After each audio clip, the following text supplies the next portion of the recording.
Welcome to American Education FM, everybody. I'm Dr. Sean Brooks. Ladies and gentlemen, in this episode, I have a conversation with Dr. Tambra Riggs-Gutierrez. This is one fantastic human being, there's no doubt about it. She has a great deal of experience in the field of education. She received her bachelor's from Southern Methodist University in psychology. She received a master's in educational psychology from Catholic University of America, and a PhD in higher education and community college leadership from the Darden College of Education and Professional Studies Department of Educational Foundations and Leadership at Old Dominion University. She was a research assistant at Texas A&M University, a research assistant at Catholic University of America, an instructor at Catholic University of America, an associate professor of psychology, and an adjunct at the Germanna Community College in Fredericksburg, Virginia, an associate professor and adjunct at the Richard Bland College of William and Mary in Petersburg, Virginia, in the Department of Psychology.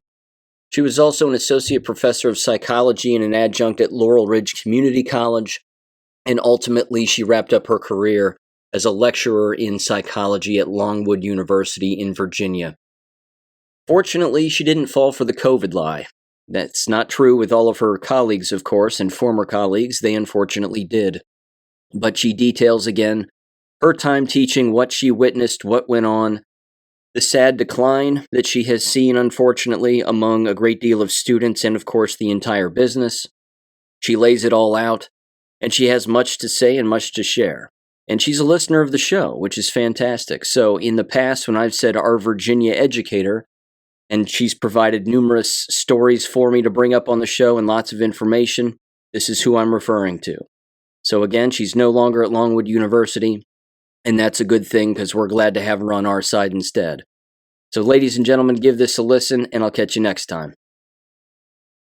So it's great to be with you, Sean. I've been a big fan of your podcast for several years now. I was trying to think back, but at least 3.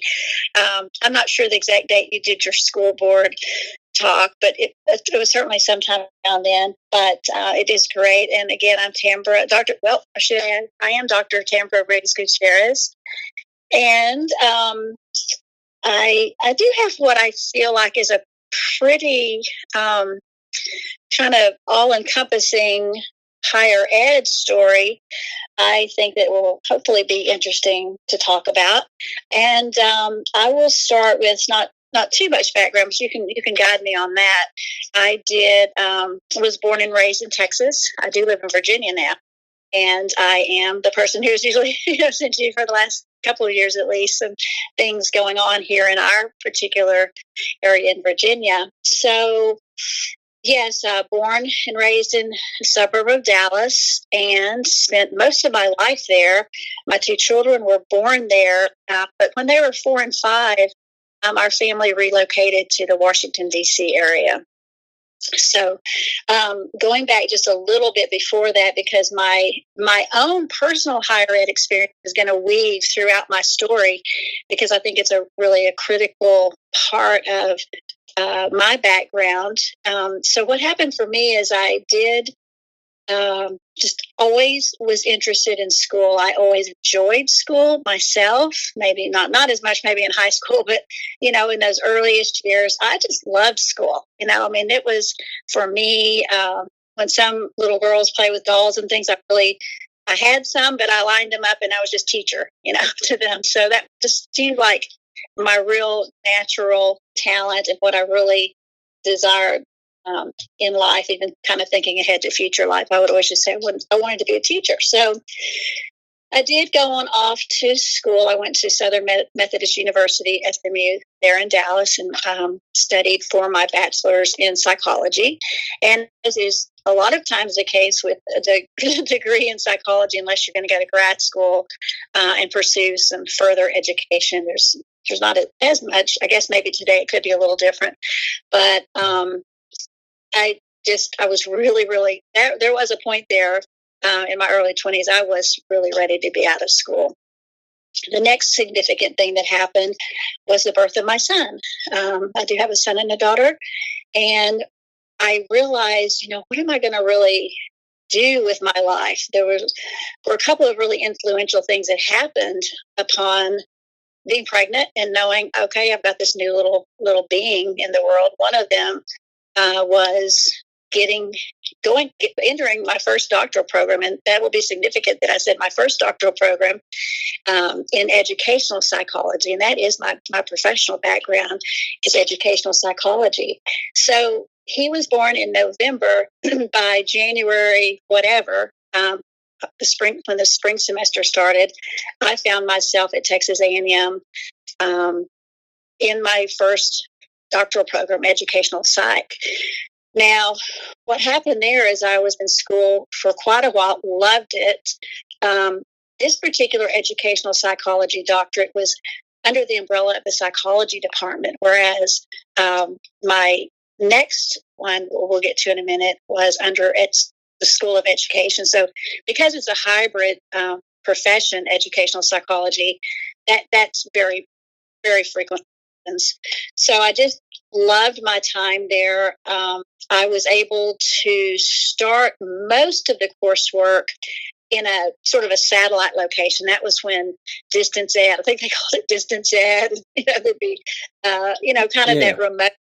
But actually, now that I come to think of it, that happened for a few classes, but the majority of them were face-to-face classes, not online. And you know how that was all getting ramped up. But I did love that program. I was just about finished with all of my coursework, ready, and started studying for comps, the comprehensive exam. And I reached a point where two things happened. I knew that I was taking on too much with my two children, even though I could take them with me, because I had had a research assistantship, and so I had my own office there, and there was a lot of flexibility. In fact, my two office mates, we all had little babies, so it was really kind of a fun time and a lot of flexibility. So my family, though, then decided to move to the Washington, D.C. area. So that's really what derailed me, I guess, if I say it that way. I think I had maybe somewhere around maybe 75 credit hours, and I'd done all of my clinical work and really, just about consider that an ABD, even though I had not taken the comps. I had really completed almost everything. But then the move happened, and then once I moved up to this area, right outside kind of McLean, Virginia area, that there was what I found to be a wonderful opportunity. My kids were now in elementary school. I think they were in about fourth grade, something like that. And I was able to transfer, what is it, Sean? Maybe 25 of those hours, right? Something like that, into a second educational psychology program at Catholic University of America. And I mentioned, two very pivotal moments when I was a young mother. One was I had been raised Methodist all my life, always considered myself a Christian person, but I had delved into, okay, how do I want my children to be raised? And I went into deep study on really world religions. It kind of had the focus pretty big, and I settled on Roman Catholic. And I did have my son baptized in the Catholic Church, and I then entered.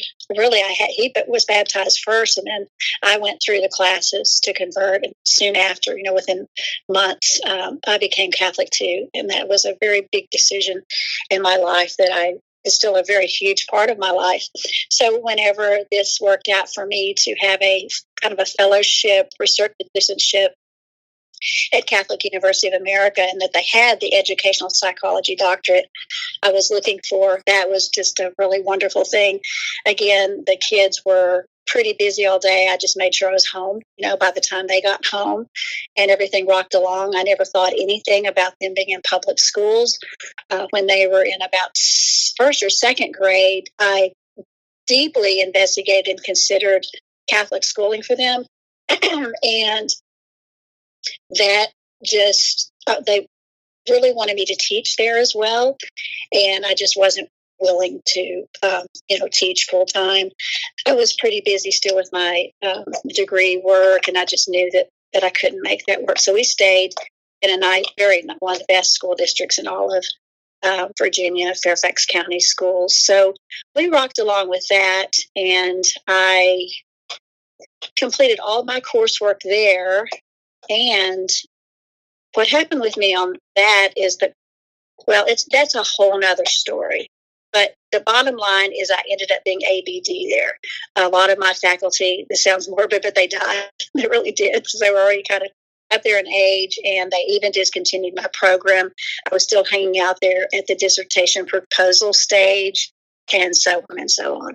Yeah. So I finally did finish my doctorate at Old Dominion University here in Virginia, and that ended up being a kind of a summer institute where we would have to be in residence for 2 weeks each summer, but the rest of it was online through Zoom and things like that. So I did, it took me a whole lot of years, as I was laughing about the amount of credit hours I have. That's why, because I think I need to call Guinness and check that out, but I'm pretty sure. And I also, along the way, as if I didn't enjoy higher ed enough, I went to UVA. My husband was doing a little bit of grad work there, and I decided I can't be right here, right next to UVA and not take advantage of that. So I went back and did a reading specialist certificate. And so that was always a real passionate research interest of mine, was children. I saw it every day in my teaching career at the college level and university level. That my students, that was the biggest problem that they had, was being very fluent readers and their reading comprehension. So that was, a big interest of mine too. So we can't forget that. That was a very hard experience with working on that. Now that kids are grown already at that stage. So because if I didn't say before, I was a stay-at-home mom. Again, I worked around, evening hours and things like that once kids were asleep. And I just have always been a big believer in staying at home with my kids. I just wish that I had known what I know now, that I should have pulled them out of public school and stayed home with them to homeschool them myself. So I think that gets me to a lot of my background. Again, my first teaching jobs were really at the community college level, and I so enjoyed that. And then once I was really interested, because that was really being an adjunct, and I know you've got experience with that as well. And I was really, even though I was working full-time hours, I was really wanting to make that transition. So a lecturer position came open at Longwood University, and I was there up until recently. I was there for 6 years and greatly enjoyed my time there. So, I believe that there seems like two sides to my story, sort of the naive person who didn't really understand the corruption. And I really do thank you for opening my eyes tremendously on that. And just enjoying the parts of teaching and being in the college and university environment for just what my own experiences were. I felt that I've always been a natural at teaching, and then, kind of a natural person who could bring excitement to the topic.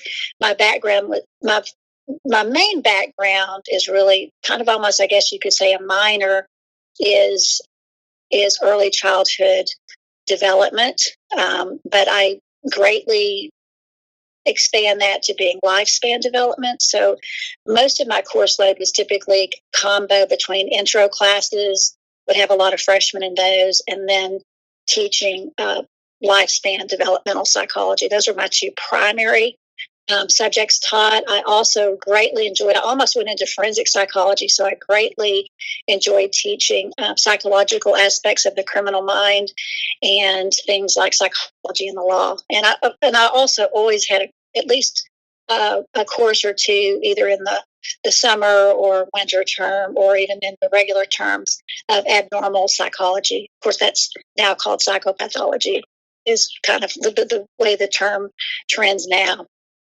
So I always found myself to be a little bit of an outsider in that I always had my very traditional conservative Catholic values.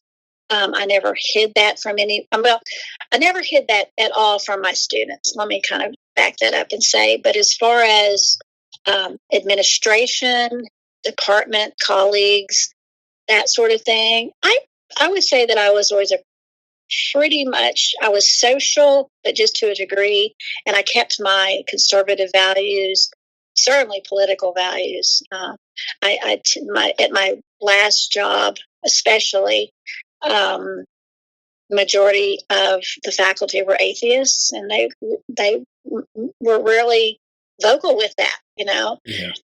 Which would be kind of interesting. So I felt a little like, at least my point, for students, there were really more students that were more like me, or at the minimum, kind of a divided. But there were some students that came from more rural areas of Virginia that because they told me this, many did, that it was refreshing, to know that someone, was a Christian versus that sort of thing.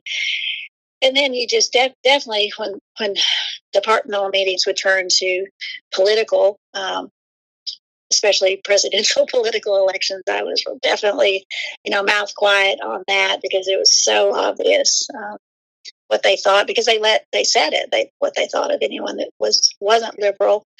So those are the challenges that I found with teaching. Now, what really changed everything was COVID, the COVID lie, the COVID, whatever you want to call it. That was transformative, because that's how I woke up as to the real corruption, what was really going on. I'll never forget. And I really had not, I am a podcast junkie and have been for a few years now, because I wanted to learn as much as I could. So before even all of the research had come out about, the dangers of getting the vaccine and so-called vaccine, I knew, some things I think are just God winks. All my life, I had always hated any kind of an injection. It just felt wrong. I did have my childhood vaccines, but I was a child. So I had never had I still to this day have never had any kind of flu shot, thank goodness. And now that I am wiser, but never I just innately knew that would be wrong to do. And so I'm happy to say that I haven't done anything like that either.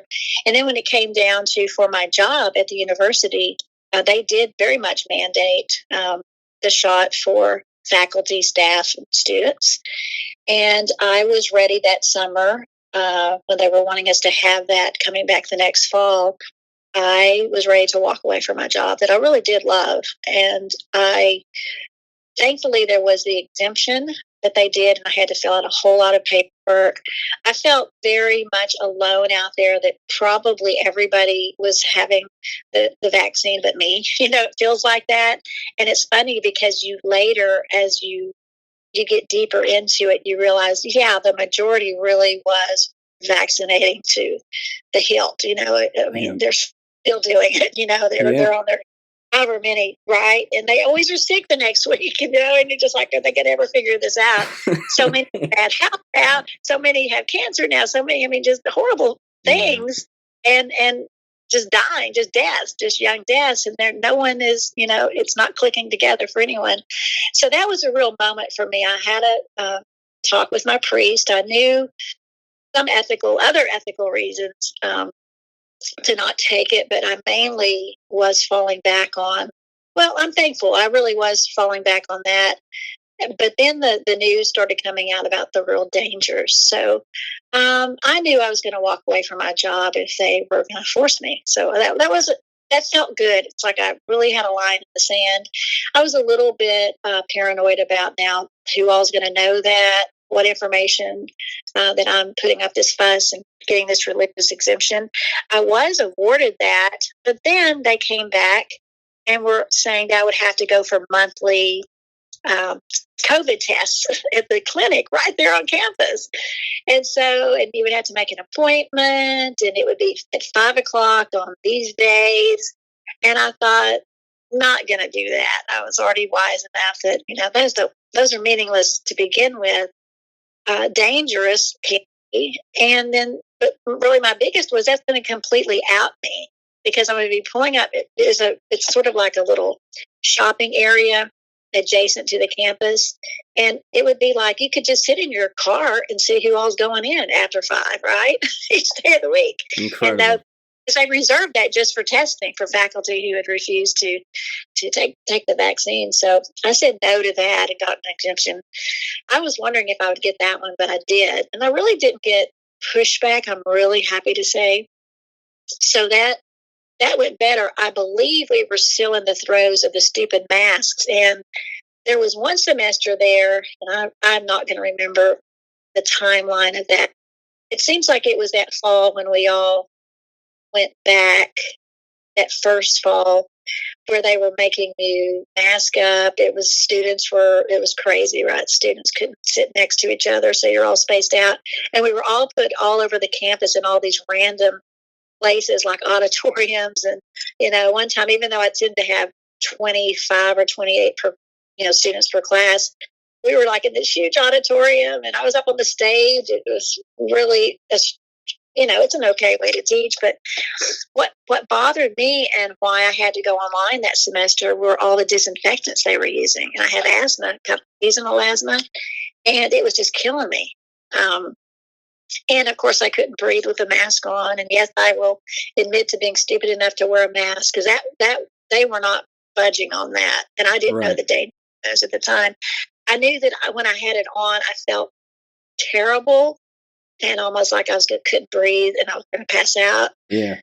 So I was one of those that would have it on just for in the class.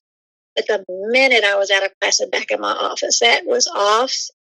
But other people all still kept them on, even if they were in their office by themselves. And I'm like, this is weird. Yeah. This is just too bizarre for words. So that's always another way you can tell, what someone's worldview is, I guess. So, gosh, I think that brings me up to leaving there as a lecturer. There was very little known fact as I was hired that being a lecturer is a 5-year term limit. I later learned that is done at a lot of universities, and sometimes even at the Ivies, that limit is 3 and 4 years. So, so I found that out about not a year before it was over, but close to it. I would say my department chair came to me, and I could have I was in shock. Okay, so I've been told, through my yearly evaluations that I'm just, the top in everything. Can't wait to renew the contract, because it still was a yearly contract renewal. And then I'm told, that, okay, so this is going to be your last year here. So I thought, okay, I will figure that out. And then right around the same time, it was, well, you can reapply, because we're going to, the position will be open. So I urge you to reapply. And with a lot of thought, I decided to do that. And do you want to get into that story, Sean? Sure. Yeah, please. Well, my life greatly changed. A little bit about my background that I didn't tell you yet is that my son, once he got to be kind of upper high school, I guess, started having a lot of psychological problems, and just went through, that would be a show on its own, in mental illness, but he was diagnosed with schizoaffective disorder, which is schizophrenia and bipolar. So that's not an easy pill to swallow. It's really, you just really hit the bad jackpot there, when you've got the two most serious mental illnesses combined. And so obviously all of the hospitalizations and psych hospitalizations and medications and therapy, that took up a great deal of my time, just all, for many, many years. But I, never really, maybe just a handful of times, had to really call out sick or have an alternate assignment online or something. I just, I was used to it by then and really knew what the drill was. But what happened with my son, who I love dearly, and, would trade places with him in a minute to take this suffering off of him. He after one psych hospitalization, went to a supportive housing, which was the first time we'd ever tried that. He wasn't just, come back home. And he met a girl. She's actually older than him, but this was one of his first times really as an adult to fall in love. And they were engaged, and they ended up having a pregnancy.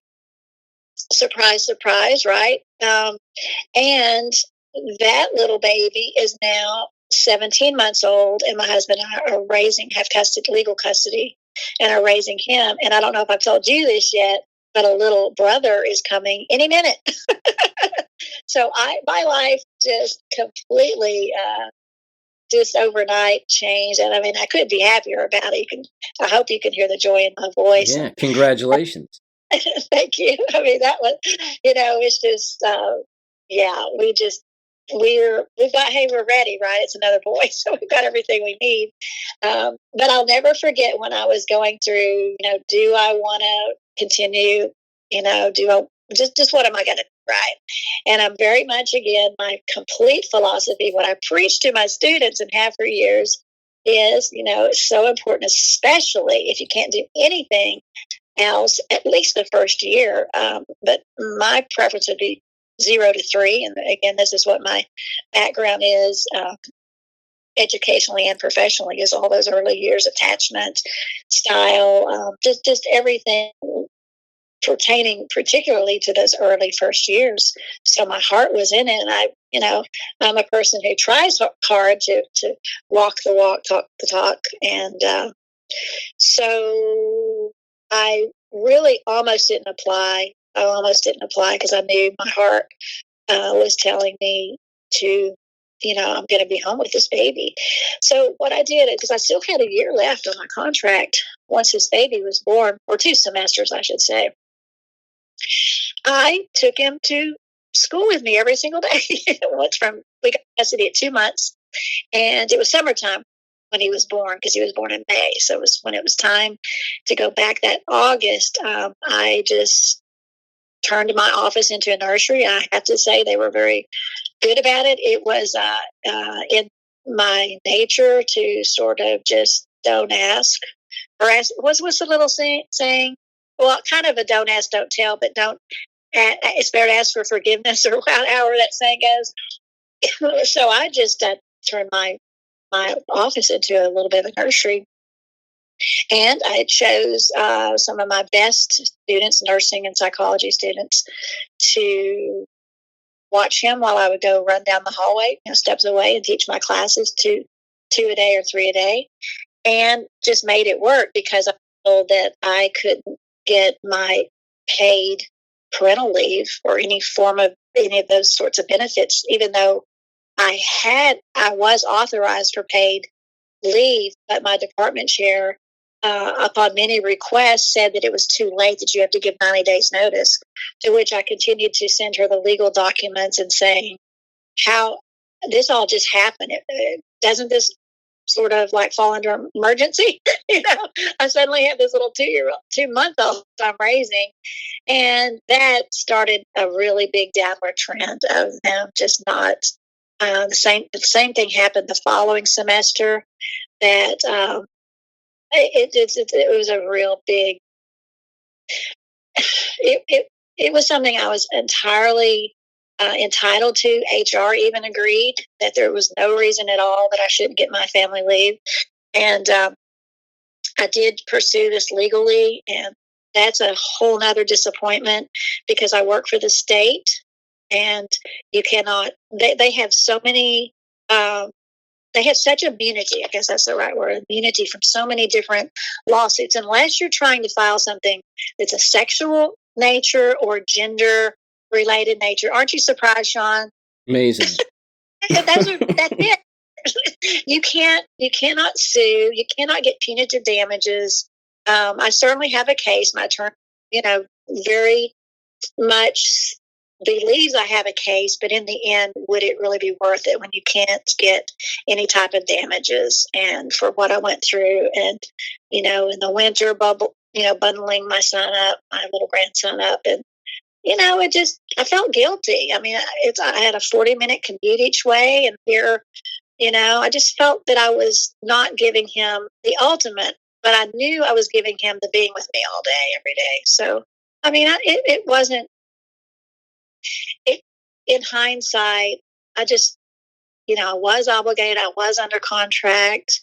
We were very short staffed. I still believe that's probably the biggest reason I was not awarded my leave when I needed it, is because they just wanted me to be a warm body to keep teaching. Mm-hmm. I really and truly believe that was it more than anything. So, yes, did I get feelings hurt? They went with they did end up, instead of rehiring me back, they went with someone who has a master's degree to my doctoral degree. Someone absolutely not as qualified at all, not the years of university and college level teaching, and not even close. But this person is a friend, a good friend, a professor there at the university. So, we know how the world works, right? Yeah. So, really, my attorney felt like my bigger lawsuit would be not really wrongful termination. I mean, it was a contract for a max out at 5 years, but she just believes that the way that whole thing went down was really, really not right. And so, again, I don't know that I want to take the time to keep pursuing all that, is really what it amounts to. And once she told me that state does not want to settle, they occasionally will settle maybe a week before the trial, but meanwhile you're spending all this time and money. And they're perfect. The people get paid. Those attorneys that work for the state, they're going to get paid either way, right? Right. They're not incentivized to settle. So it ends up being almost impossible to sue the state on very many things because of that immunity clause. So I think I have brought you up to speed, and now maybe into some of the things I didn't like about my last job. I mean, I guess I could think back to community college teaching as well, but I tended to love it. I was very autonomous, especially being an adjunct. I liked everybody I worked with. It wasn't quite as liberal. Well, I shouldn't say that. The people I interfaced with really were not as liberal as at the university where I just came from. That was clearly, DEI on steroids. Just I think I sent you some things on the lavender graduation, and just it was at every turn. And I'm telling you, there started being so many more problems just in the 5 years I was there. I saw a big difference in just the amounts of students with such mental illness, and it kind of gets to a point where it's scary. I know my last semester, I was dealing with a student who had plagiarized gravely. The plagiarism and the AI, that all started really coming in last year, and as well as the DEI stuff a year or two ago. I was part of the advisory board for the Accessibility Resources Office. It used to be called Disability, I think. I can't remember. I know they changed the name because, they had the word disability in it. Sure. Right. Everybody's handy capable. Right. And I really had a passion, especially with my reading research and education and background, to help these students. I mean, they knew that was one of the things I would say on day one. Look, I'm experienced and certified and this and that in reading. Don't wait. Come to me at the beginning of the semester if you're struggling. I let them know right away. It's a very reading heavy course. I believe that there's no getting around. That's very much my method of teaching, is relationships first. And then secondly, you got to read. I said it's like going to a book club or something. And if you haven't read the book, I mean, and that would just throw them that I was always backwards with, you have to come to class having already done all the readings. And they would be like, what? And I would have it in my syllabus and everything. But they just never could understand because all their life they had not been made to read or write, especially if they were in public schools. So they were at such a disadvantage, Sean. They really were, and it was derailing a lot of them. So a lot would be doing pretty poorly, I would say. They would just fall off the map because but again, I said, this is not the class for you if you're not going to be willing to do the reading. So I saw how much they were struggling. But what I was going to say about the DEI and the Accessibility Advisory Board is I went to a meeting, and these were on Zoom. Because, after COVID, everything went to Zoom, right? That it could possibly be, which I liked. I mean, I thought it was so much more efficient. But someone was speaking, and then I come to find out he's like now the head of whatever that office is, right? And the whole thing is a presentation on transgender, LGBT plus, and these sorts of things. And I'm like, and all these racial things. And I let the director of that office know after I wasted my time. Well, actually, I ended up just getting out of that meeting. I couldn't take anymore. And so I just sent her an email and said, what is up with this? I did not become part of this advisory board to listen to all of this. Like it's been totally hijacked. And I forget what lame thing she wrote me back, but that was it. I never attended anything to do with that again. And I thought, this is being so crammed down all of us in every little part that we belong to or that we're trying to do here on campus, right? So that was a big thing. The AI, that's starting a disaster. And I think, and I need to circle around and find out, but I think instead of trying to beat them, they're just joining them now. I know that it was difficult for me over in teaching my psychology classes to be 100%, against using it. Went over, and I know communications and some other departments were openly wanting them and encouraging them and probably mandating that they use AI. So it became, I can actually see how it could become confusing to some students, although all my syllabi always said no plagiarism. You won't get credit for it and you'll be reported to the honor board. And I ended up every year having more and more cases of plagiarism. But what was happening that I saw the most was where they were literally lifting papers from a friend saying, I need to look at your APA style. These sorts of things, and the person would unknowingly send electronically their paper, and they would just put their name on it and not even change anything else. It would have the same typos, the same errors, everything. Amazing. So that happened. They just don't have any. It's just like it becomes this unethical. You start feeling like you're part of this. It just wasn't what I loved and remembered. And I can't say that I'm completely against higher ed, but it would have to be changed so much. And I don't think, it's kind of like we talk about 8 through 12. That would be impossible. But I think there are some moments in time that it probably was really a cool thing. And, if you're going for a degree in something that you really got to be, at least master's or doctoral level, you really don't have a choice as much.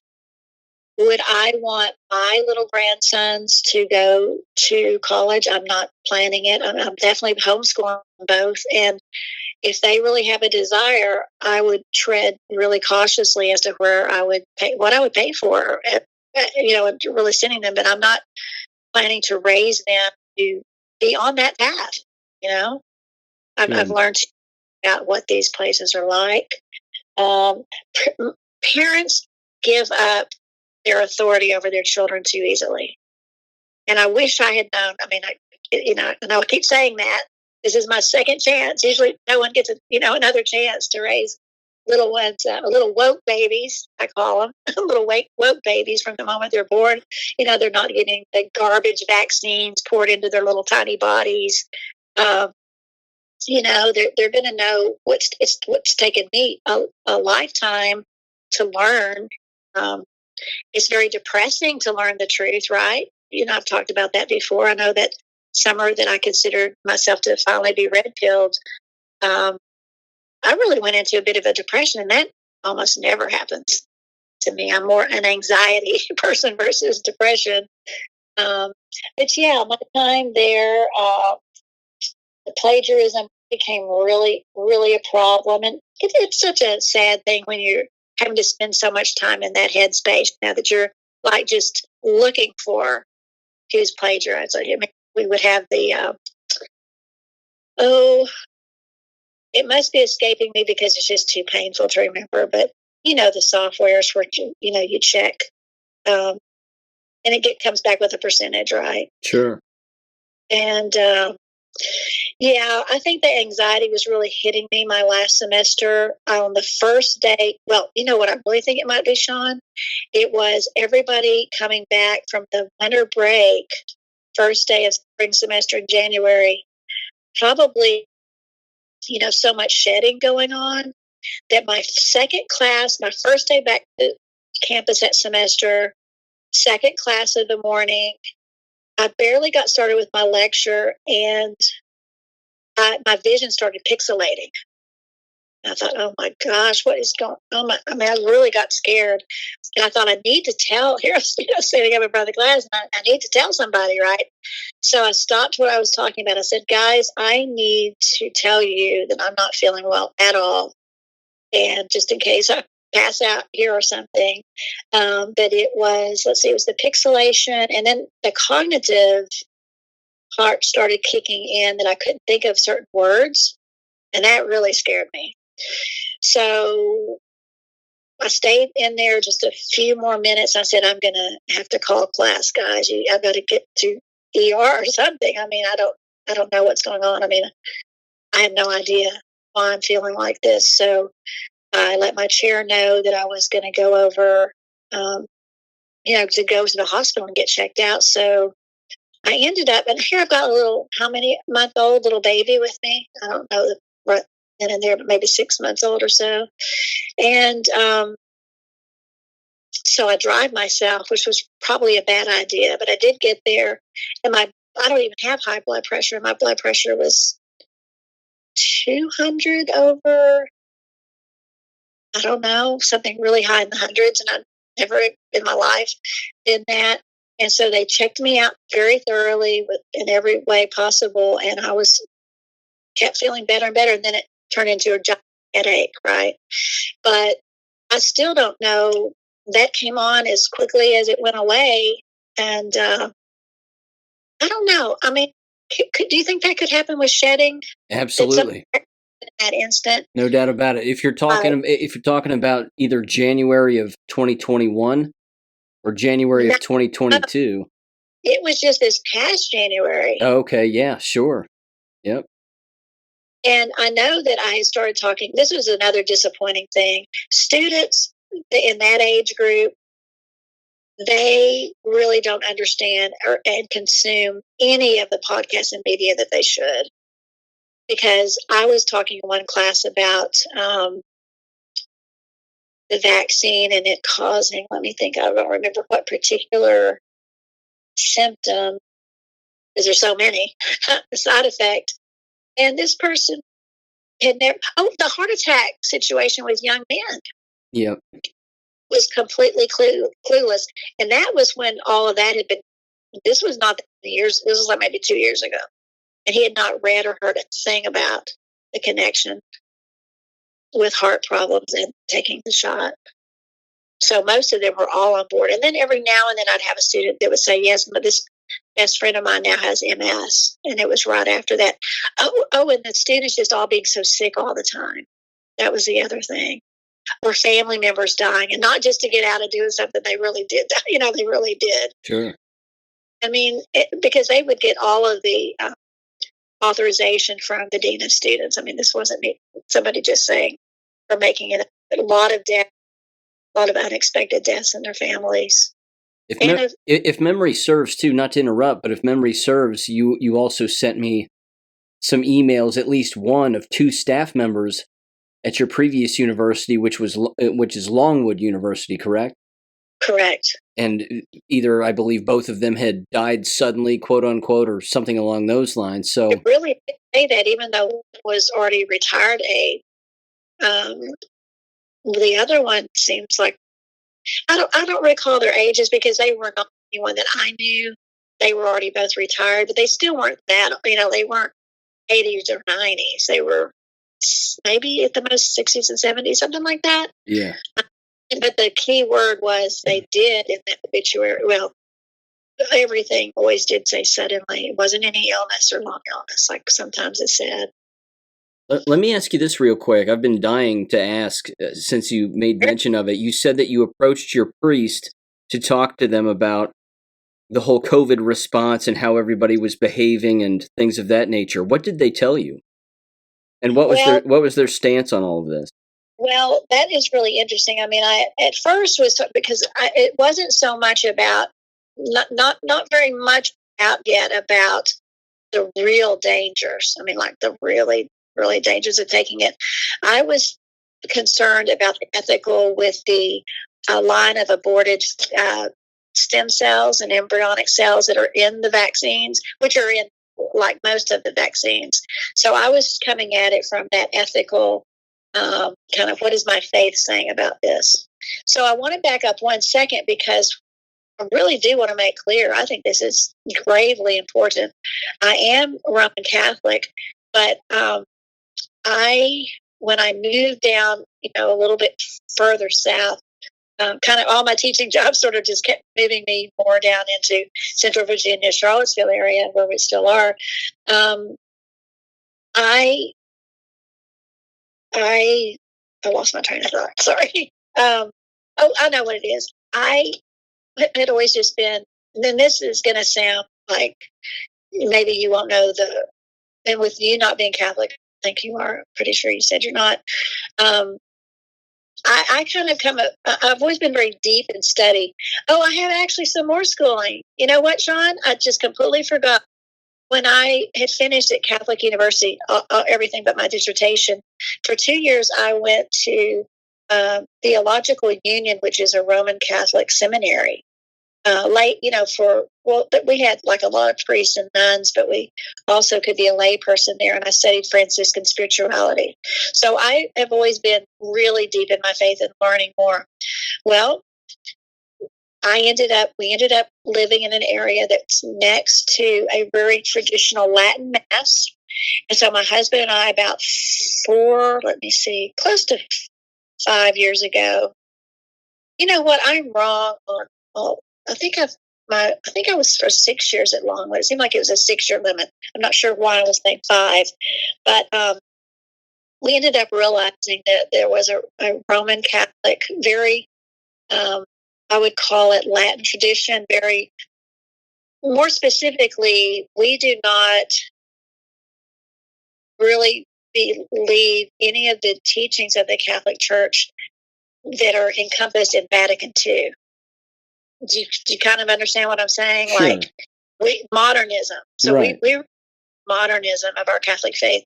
We very much believe, okay, for over 2,000 years, this is how Mass was said, and it's kind of like it's good enough for it was good enough for that long. Now why go in? And of course, I went down the rabbit hole of the whole infiltration of the Catholic Church through, again, lots of podcasts and lots of learning. And so, wow, really came to that point. My husband and I are on the complete same page with it. Thank goodness that this is where we want to be. This is the church that we believe is the right way of going about, your life and your beliefs versus the distinction we would call the new Mass, the Novus Ordo Mass, which is what's been in existence since 1970, is really being a corrupted form of the traditional Latin Mass that we should have, continued with. So it's a real very distinct difference. So I want to bring that into the conversation. So when you asked me, I was talking to my particular pastor, priest. What we did is when they shut down all the churches at that time and place when it happened, we decided to have Mass outdoors. So it was kind of like a drive-up Mass. It was actually just one of the most profound things I've ever seen, of really setting up the altar, outside. And, it was just cool. We were all in our cars, and then they had confessional little altar set up in the parking lot. very private. And it was just really something. So we never stopped having church. We're also on the sort of the terrorist watch list, right? I mean, we always had CIA and people coming around, and we have the police presence, at Mass every Sunday. And, I'm sort of kind of considered a rebel over there on that side too with my religious beliefs. But, the more you learn, and it's just very sad. And it's really heartbreaking that Catholics are, as a whole sometimes looked at as so liberal, but it has been infiltrated and has been corrupted. And I can pass along a great book Dr. Taylor Marshall wrote called just that, Infiltration. And it's all about how the Masonic groups and et cetera really on purpose, infiltrated to destroy the Catholic Church. So you may know a little bit about that already. I would think you do. Yeah, I'm certainly familiar. Again, when everybody reads the same memo and everybody starts behaving the exact same way, that right there should tell people that there's no separation between church and state. If the state says everybody must do this and the church follows, that's a huge problem. Right. So I would say, at least of my, we're just a very small little seminary, and it was a little small chapel, I guess I should say. I think there might be, oh gosh, please do not hold me to this number, but worldwide, now I'm not going to even throw out a number, but we're a really small minority. I mean, I'd say we're easily less than 5% of the Catholic faith. You know what I mean? Like, it's still pretty small numbers. It's worldwide, of course, but we're just kind of on the fringe, of the Catholic. And there's many who are in error when they say that we're not real Catholics or we don't follow the Vatican. I mean, that's a whole other story. I mean, that's, we very much do follow. It doesn't mean we are not outspoken about things we're very disturbed by that go on in the Vatican and in the Catholic Church today. We have a lot of concerns, but we're certainly not in schism or anything like that. So, yeah, I mean, it's really fascinating, but you just realize, so yes, we did not ever stop having Mass, so it would be outdoors when that happened. But then we were really a target. And as I say, we really are on the terrorist watch list. I mean, it's serious. The men are prepared, and we've got the sheriff's office presence and all that stuff too, because we have to be realistic, right? Sure. Good. That's good. So did I answer your question? I mean, we were not about to not have Mass. It was part of it. It was unthought of, and we would have been in people's houses. We would have done whatever we had to do, but it worked out, and they left us alone. And we didn't have to do the masking or any of that. I mean, we didn't. Maybe it's kind of a miracle that we really just flew under the radar at least a little bit there at first. That's great. So, I mean, there was no persuasion on the part of the priests to have people wear masks or believe what everybody's TV was telling them, anything along those lines? No, and in fact, they're very savvy. These are some of the smartest people I've ever met in my whole life. And I'm meeting the parishioners too. Nice. The faithful. I mean, we feel so good about where we are. We have always wanted land, but we bought our 40 acres here. And we were already nearby. When I got my job, we've already realized and learned more about the seminary. And then when we bought our 40 acres, we made sure we were like 5 minutes from the seminary. I mean, we consider, this home, and we know that other people have our back, because most of the families, homestead and everything else. It's great to have a real like-minded group of friends that you share so much with, and so that's just a huge part of my life. And I could talk all day about that, but it's a sidebar to the whole university thing for sure. But it influences. It's my worldview, so I do like to mention it. And back to this idea, I think that's where I really started understanding that parents are so giving away the authority of their children. They're going to be adults fast enough, but while they're not adults yet, we have to guide and we have to do what's right. And instead, it's so much easier, as you call. I guess a few things that really I'm passionate about is the whole idea of this. You've got to get your kid into preschool and pre-K and pre this and pre that, or they're just not going to make it in life, right? I mean, you start them as babies, and we call it going to school. When they're 2 years old, right? Yeah. And they need to be home with their mom. They do. I mean, I see it so clearly now that I'm in my second go round, and I had already felt this way, and this is all the knowledge I would impart to my students that I did feel was of value. And there's still students who contact me who just say, I learned so much, and my best thing would be if students, once they really do become parents someday, or they may just think back to something that I said. And I hope that they all realize that I'm really doing I'm doing it. It's hard. It's great to have an paycheck, right? I mean, it's great to do that.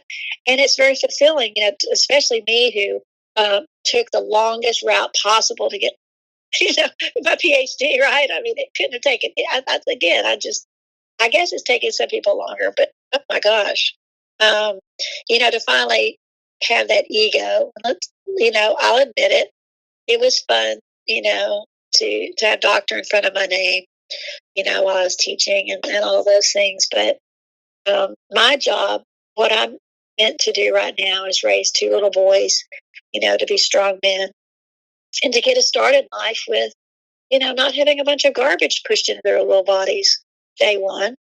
So if I didn't say it before, my son, who's the father of the babies, is mentally ill, but I failed to mention the mom of the boys. She's really worse off than he is. So this next baby will go to us at birth.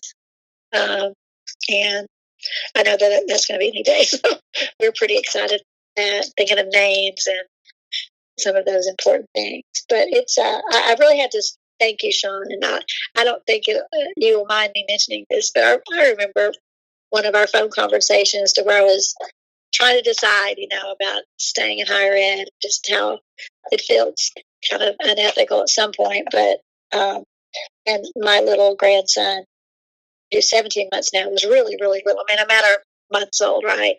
And you just said, I think you're holding your answer right there in your arms. And I really want to thank you for saying that, because it really validated how I was feeling. But the world doesn't tell you anything like that, right?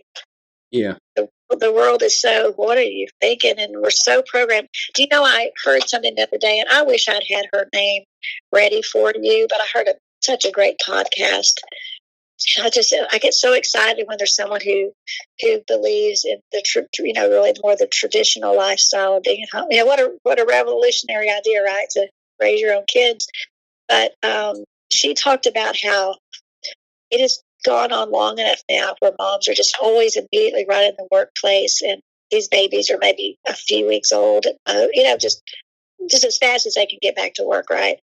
And she said that what's happening culturally is that women are losing the mother instinct. Now, how is that for a scary sentence?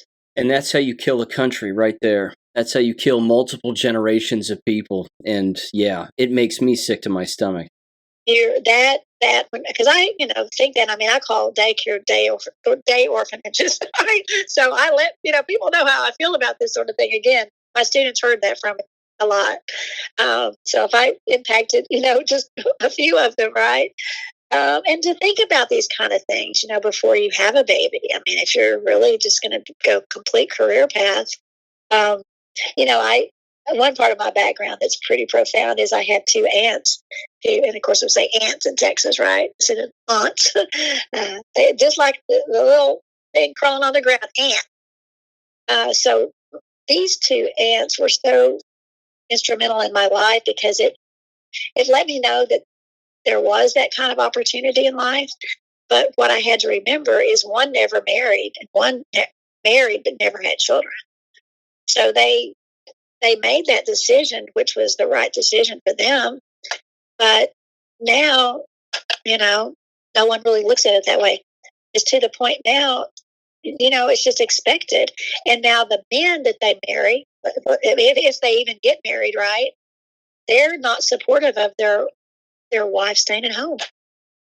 They think if you're not going to bring in, and be a part of contributing financially, isn't that sad? I mean, that's going on for more than one or two generations, but especially, the last two or three. But yeah, I mean, it's so different now. And the losers are the children. The losers are the children. And again, it's back to that. It's a priest actually who said it, or a book I read, that we just give up our authority. We just don't question anything with their schooling, their teachers. We might occasionally be a squeaky wheel, as I was for my son once he got into high school. Like, why is this happening? He's always been straight A student practically, and now he's just spiraling downward. Like, I need help. And they would fall back on because he has a really nice IQ, and then, he's fine, right? Yeah. Here he's in the throes of, emerging very serious mental illness. But yeah, so speaking of my son, I have to add this in. I think I've maybe barely mentioned it to you, but everything that I learned that summer of, would it be 21? I think 20. Yeah, I'd say it's 21. My son, he's so brilliant, and he's such a researcher like me. He had gone down the rabbit hole, I would say, at least a decade before me, Sean. At least. He had always been talking about all of these conspiracy theories, and darn it, if there isn't one of them that has not come to fruition.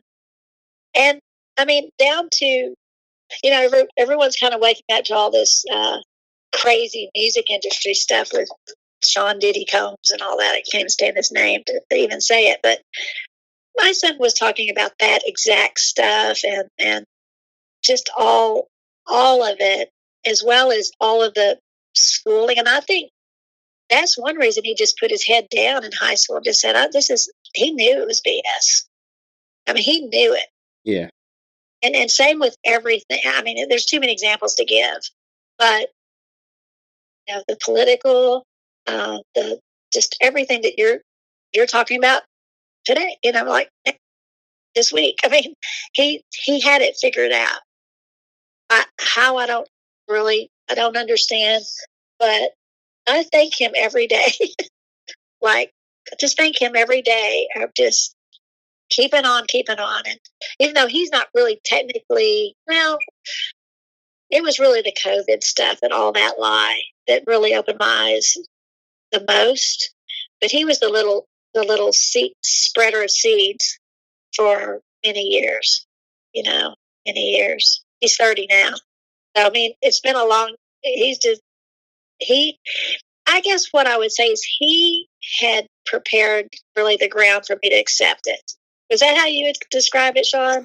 Like, yeah, and I'll tell you something. It if you don't mind, it stretches even back to you describing your dissertation journey from Texas A&M all the way through, all the way through Virginia and the two schools in Virginia. Same exact thing. That it's not about the degree, and it's not about accolades or a resume filler or anything like that. It truly is about the journey, because it's the journey and what we learn along the way that leads us to where, certainly I think, God wants us to be. And he has you right where he wants you. He has me right where he wants me. And if we recognize that and don't struggle with that, then we know that we're in good hands. But it has nothing to do with, being famous or this, that, or the other. And I'll tell you something, again, something, of course, that just happened, which I find fascinating, certainly from a societal standpoint, was the whole Donald Trump Madison Square Garden rally. There was a lot about that really disappointed me.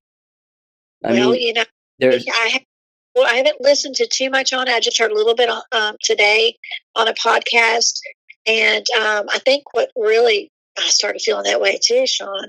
Those comedians with all the off-color things, and again, I know maybe just the tip of the iceberg, but just the little tiny snippet things that I heard before talking to you today really disappointed me. Like, who authorized that? Like, who on his team? Yeah, that would be a good idea. Right.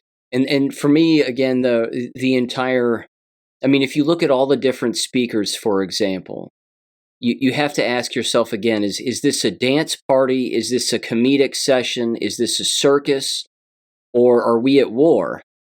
And are we trying to remind people that we are at war and this is serious and we have to move forward here as such? That we haven't won anything. There's no joking around.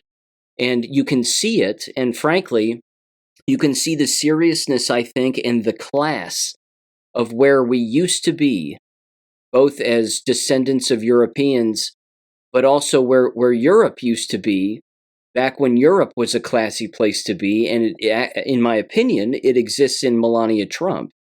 She showed up.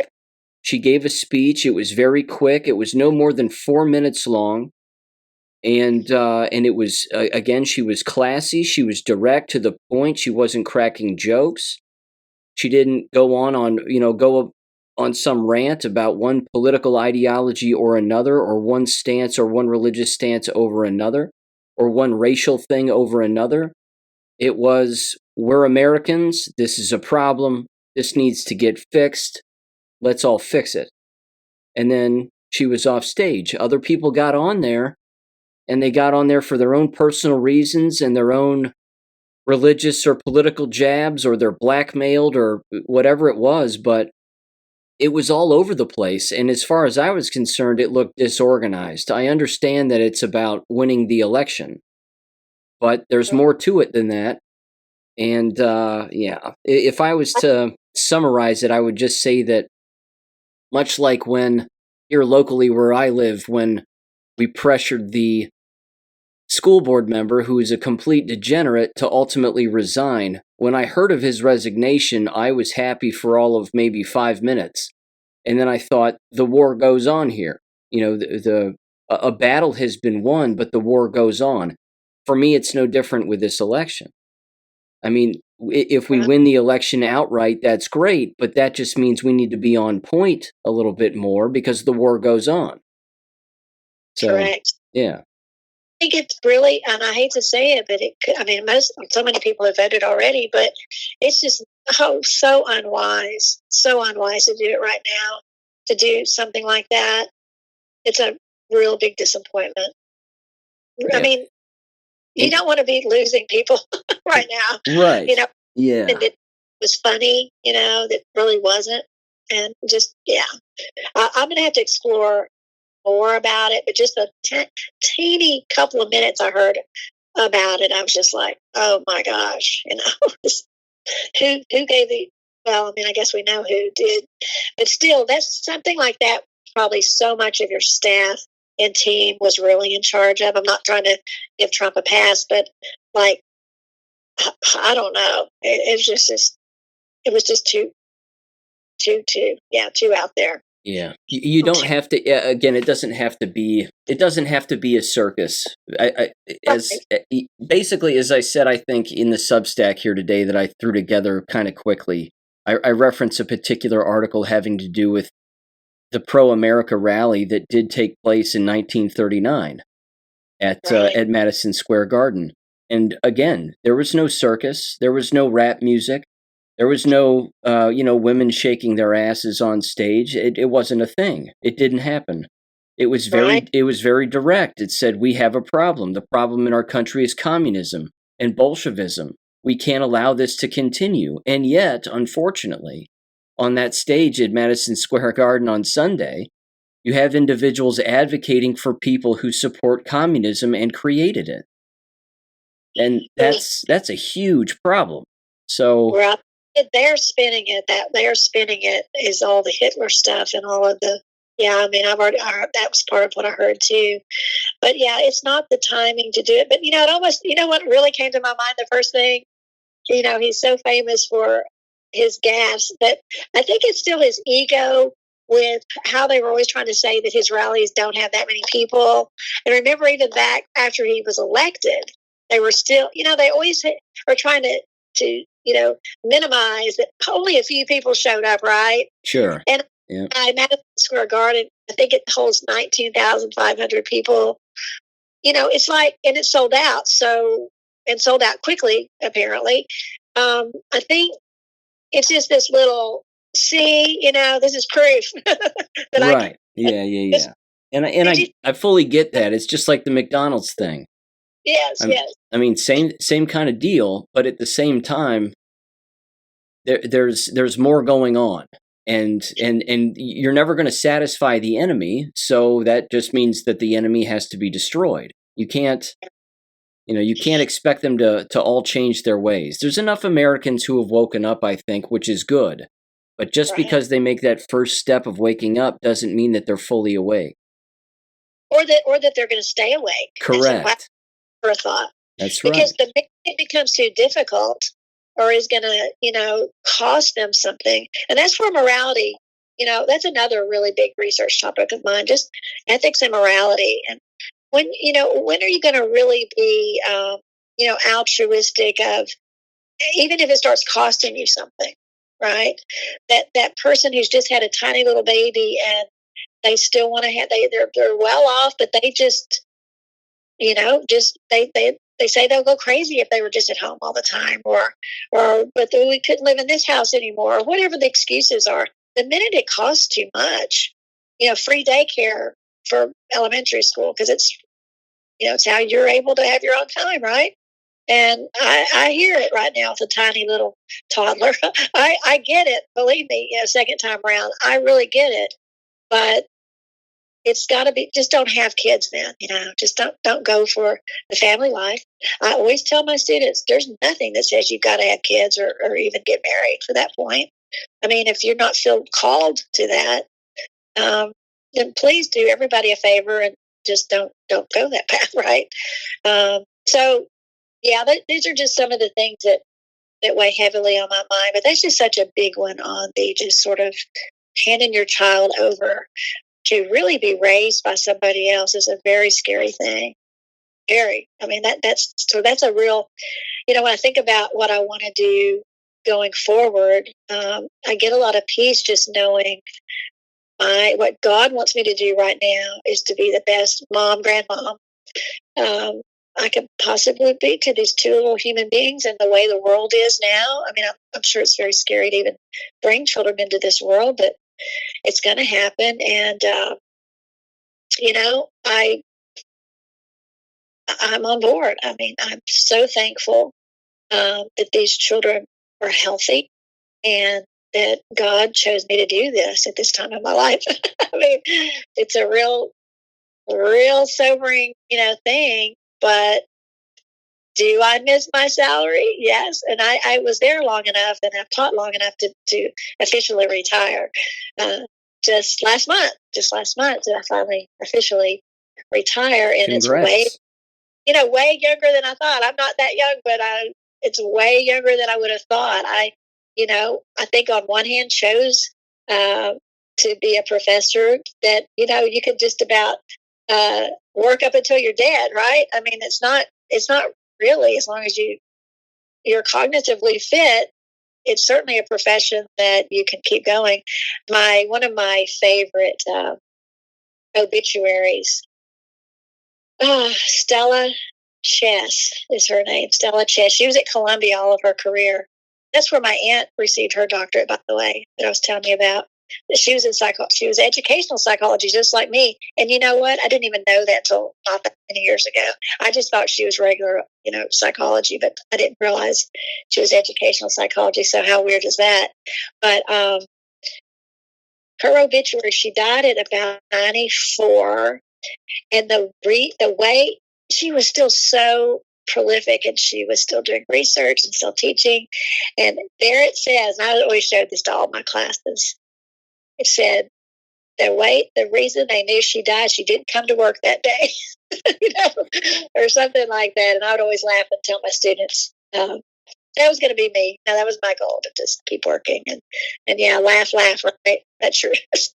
I mean, talk about, going a whole nother route. And, but I enjoy the academics. I love the academic life and the academic world. And, your dad, right? I mean, you've had the same sort of lineage in your family. Yep. And I'm sure there's days you miss.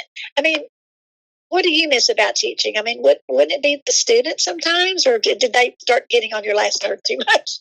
No, that was the reason I got into it. Your higher education instruction is way more vast than mine. I mean, the most I was an adjunct for a semester and just a guest lecturer in my dad's classes from time to time. But it was always about the students, and it was always about challenging them and making things challenging for them, knowing what was coming in the future, but also just telling them the truth. Right. That was a big part. Yeah, I haven't heard. I'm glad you put it that way, helping them, because I consider myself a truth seeker, but I did feel like there was a part of me that was imparting that with them. Another big part was when we get into, abnormal psychology, or even just the section of Psych 101 where you talked about psychological disorders.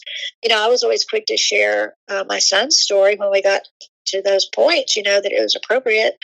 And then, oh my gosh, I will never forget this. And this was back in community college days. And this most beautiful student came up to me after class, and I'd explained about my son's diagnosis and a little bit about what had been going on. And she had tears in her eyes, and she said, "Never give up hope." She said, "I have the exact same thing." She said, "Just don't ever give up hope." And I was crying too, Just there's moments like that I will never forget. And students, once I would open up about that, and they all, somebody, gosh, what family escapes somebody, having something going on mentally? We've got to get rid of the stigma attached. It's still so prevalent. And I always would tell, look, if he had any other, he has a brain disease. It's a brain disorder. And why would I not tell you that if he had any other illness, cancer or this or that, I would tell you. So we've got to move away from that. I'm bringing that up partly because that's another big passion of mine that I don't know where I want to take in the future. Just informally in life, I'm involved with a lot of groups with mental illness, and just trying to, help people along the path, because it's such a difficult path. And all the experience that I've had and the knowledge, I'm able to really do some good sometimes, just in informal ways. But I think if I were to ever, with writing and researching and being a little more out there, and again, so much of me not being out there was because I worked for the state, and I started feeling dishonest, that I couldn't really be myself. I know you know what I mean by that. That's communism right there. They want everybody to be the same. If you research something they don't like, you don't get approval to do it. They strangle you right to the very end. And then, that's it. So, there's only so long you can be really awake. And I know I have so far to go still, but it's exciting. That is very exciting. But I wasn't being true to myself. I really went pretty far with being true to myself in the actual classroom. And I loved my, independence with that. And then once I realized I was coming to the end, I got pretty bold. And I started, we're talking about breastfeeding and this and that with, newborns. And I brought up about how mothers who had been vaccinated, that was getting passed on to those children and making them very ill, or even, leading to death. And so, their eyes just open up. But then one student one, and she's one of the ones that was sitting with my baby, when I would go teach a nursing student. He absolutely was on board and knew all about that. So some of them that were really awake, because I think I've been saying woke. You know what I mean, though. Sure. Obviously, woke. We know what woke means. She just rushed up, after class, and she ended up doing her whole research paper that required at the end of the semester. So they do pop out. There's more of them than you know. There really are more awake students than you realize. At least that was my experience, because they could see that I was starting to do that little by little, part some of the things to them. I think I did as much as I could get away with. Yeah, I was going to ask you about that. What your students' response to the COVID lie was? How many of them bought into it? How many didn't? Did they share their experiences with you? I didn't really end up getting together that data, because what I didn't mention today is that once they would not give me I knew I wasn't coming back, and once I knew they were just absolutely not getting my paid parental leave that I had earned. I mean, it's federal law. The federal family leave is federal law that they were breaking, right? So then they finally approved that I could teach via Zoom for the last month, like the month of April, right? And then we get finals by the beginning of May. So that was fine. But once I knew I wasn't coming back, which was around spring break, so middle of March, there were at least 2 to 3 weeks there that, even though they said I couldn't get my leave and I needed to be in the classroom, I just never came back. I came back to tell all 5 of my classes what had happened and about me. I went back, and they were just, there was a combination of tears and a combination of irate. So that is a kind of a cool part of my story, is that my students went ballistic. It got ugly. But I told them, I said, look, you deserve to know what really happened. And I did get my leave. I just talked about all of it. And anyway, I had a fun last day of when I cleaned out my office and turned in my keys. And I'd been battling with my department chair, the one holding up me getting my parental leave. HR had approved it. So needless to say, I just went to Zoom instead. But when I gave her my key back and she was still trying to make nice with me, I said, what was it I said? Oh, I know what she said.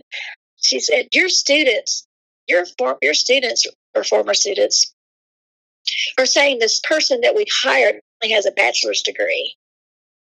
And I said, yeah, obviously, I know that's not true, and I would never have said that. I said, but I can't help it that my students love me, and probably, mistakenly, because they knew about the master's versus doctorate degree that I had that she didn't have.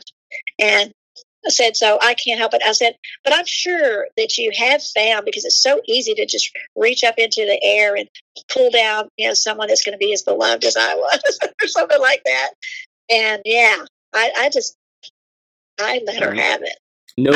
No loyalty in communism, that's for certain. Loyalty. Here's the even funnier thing. Her dissertation, because I tell you, I was so wronged. I felt like I was really wronged. And so I went back and read her dissertation just out of spite. And her dissertation was on disrespect in the workplace. Because I kept saying, the thing of this is, I said, how would you feel if it happened to you? I said, this was a huge slap in the face. I was told for 6 years that I was a valued part of this department, and we're just a small little department of 10. I mean, it's not like, it was very close knit, even though I'm over here in the corner, the raging traditional person, right? Well, see, now I'm curious as to the actual content and the conclusion of her dissertation. I mean, okay, you said you asked me the exact right question. The final sentence, and this is what I was so bad, Sean. I said, you know what? You need to go back and read your dissertation, because if you remember, it was about disrespect in the workplace, and you set up all of these scenarios. And what was the very last line of your dissertation? Hell hath no fury. I'll be damned. because it was the women who ended up being the most spiteful and most just went nuts when they were disrespected in the workplace, way more than the males. Oh, wow. And she just should have seen her face. Oh my God. It's My incredible. and I've never spoken to her since. Absolutely incredible. Last line of your dissertation. Go back and look at that. And I walked out. Oh, and that's when she yelled, well, why were you telling your students that this person we hired only has a bachelor's degree? And that's when I said, well, I'm sure, because my students love me. I mean, and I'm not going to sit here and just say it was jealousy, but they related to me. I was kind of like the mom. Most of the others were childless, or this. I'm not. It's a whatever, right? But not many of us had children. Kind of family lives, and that's found in academia. That's not. That's very common. But I was just the one that they went to, with any problems. And already when you're a psychology professor, it's already assumed that you're a clinical psychologist, which I'm not. But, I'm a mom, and I was just easy to talk to and come talk to. So there was always a student in my office. And then once I had the baby on campus for 2 semesters, everyone was going and guying and wanting to come visit him, right? So I don't know. It just ended up, my last words to her, because she didn't call me back in, I said, just put yourself in my place. How would you feel? How would you feel? How would you feel? You're just kicked off a team that you're told nothing but accolades, and then you're just 1 minute you're there and 1 minute you're gone, and it's over for you. It's incredible. I'm happy in hindsight, of course, but it still was really not a way to do somebody. Sure. And the interesting part, too, about Longwood University, just to refresh the audience's minds on this, is that this, if memory serves, and of course you can correct me, but this was a university that was so hard-pressed for students, and losing staff members and losing students, probably to the shots, among other reasons. But they were offering free tuition as long as the students lived on campus. Is that correct? I've had a little chuckle every time you've mentioned that. Is that not true? It really wasn't my school. It was an article, and it's not going to come to me the name of the school. Oh, okay. It was a neighboring school then.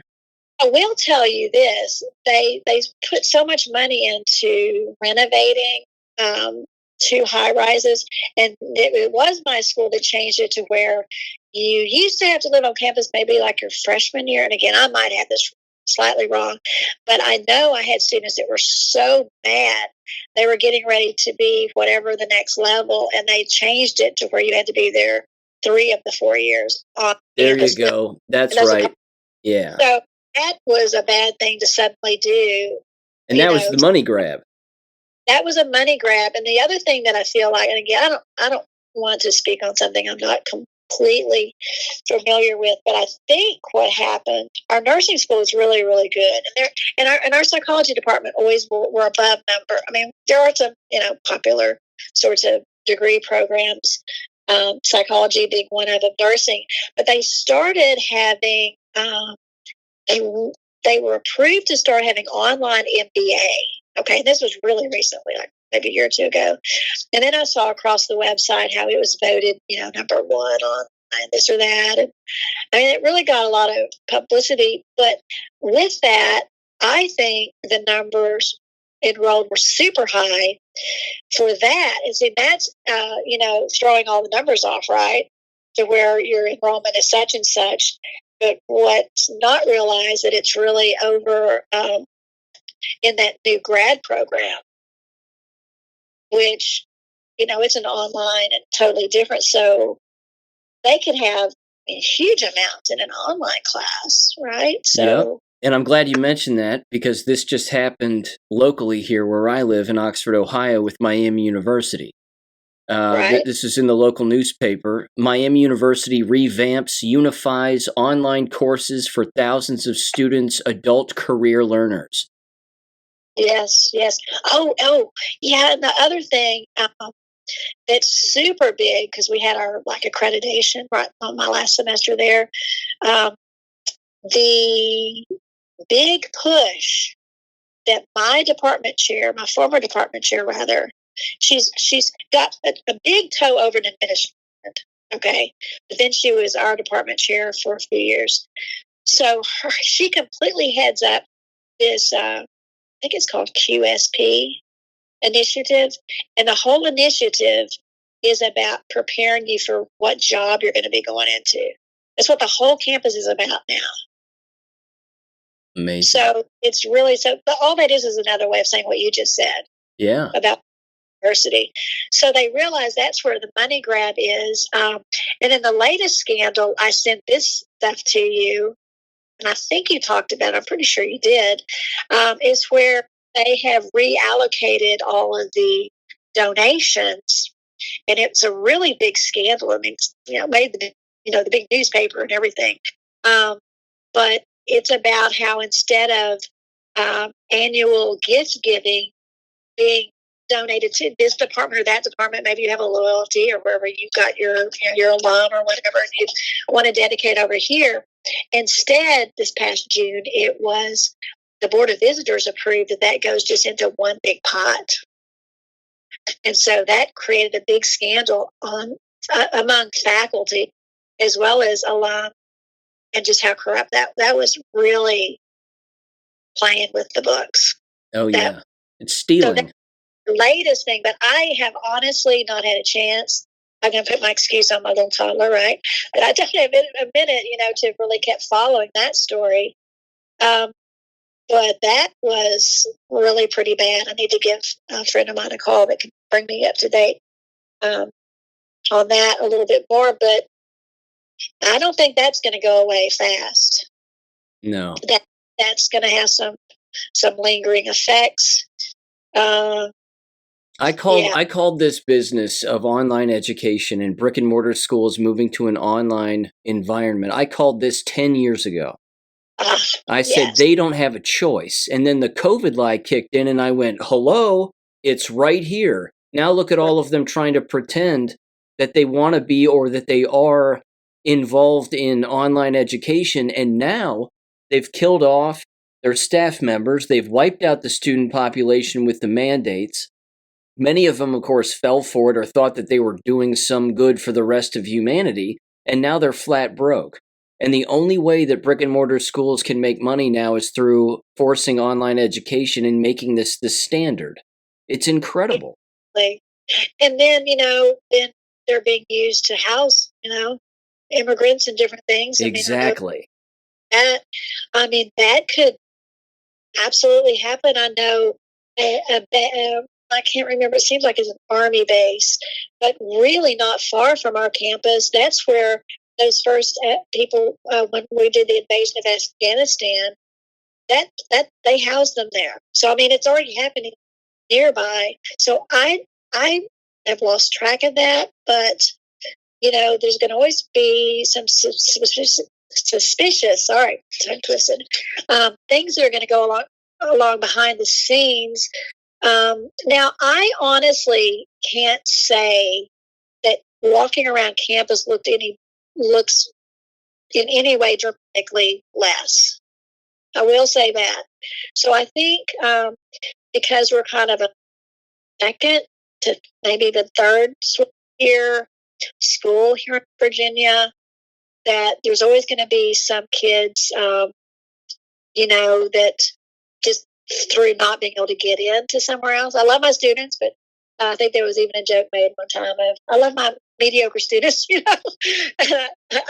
honestly, I way preferred my student population to UVA or one of the top tier. And that's just me, my own preference.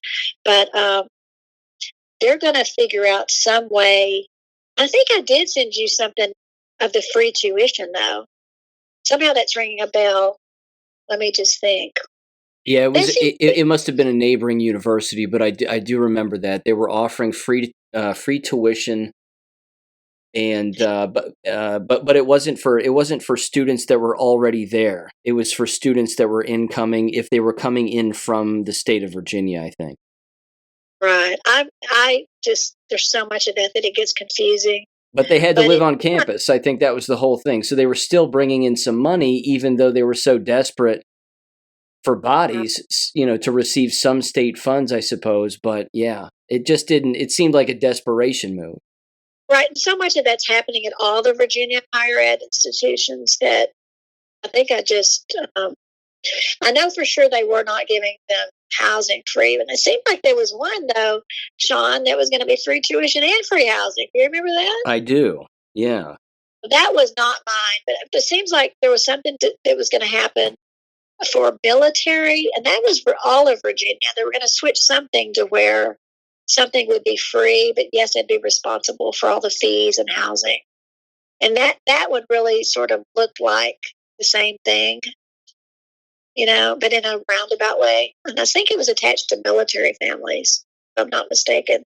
So it's just all kind of mind blowing. But I did want to point out that I really didn't see a dramatic decrease.